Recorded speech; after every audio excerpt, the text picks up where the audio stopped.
কথা ছিল কাজ শেষে বিকেলের মধ্যে ঘরে ফিরবে মেয়ে, তবে ঘরে আর ফেরেননি রোকসানা। মেয়ের লাশ উদ্ধারের খবরে কান্নায় ভেঙে পড়েন মা।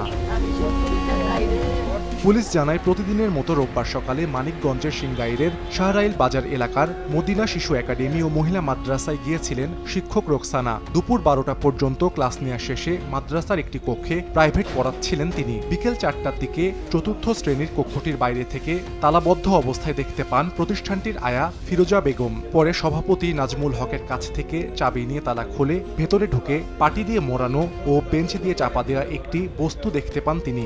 পরে সেখানে মেলে রোকসানার মরদেহ। প্রিন্সিপালকে অনেকবার আমরা ট্রাই করছি, ফোন বন্ধ পাচ্ছি।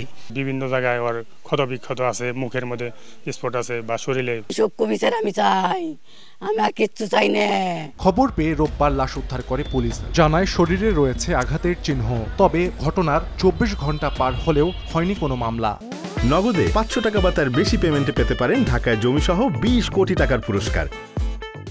এটা একটা খুনের ঘটনা। তার কপালের দিকে একটু আঘাতের চিহ্ন আছে। তার পোস্টমর্টেম থেকে যাবতীয় প্রক্রিয়াও চলমান আছে। আসামি ধরার জন্য বিভিন্ন জায়গায় ড্রাইভ দিচ্ছি।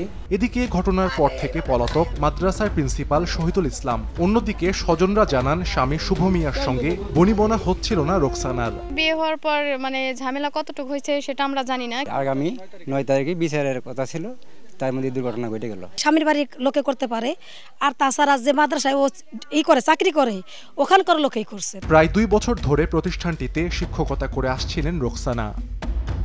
সময় সংবাদ, মানিকগঞ্জ।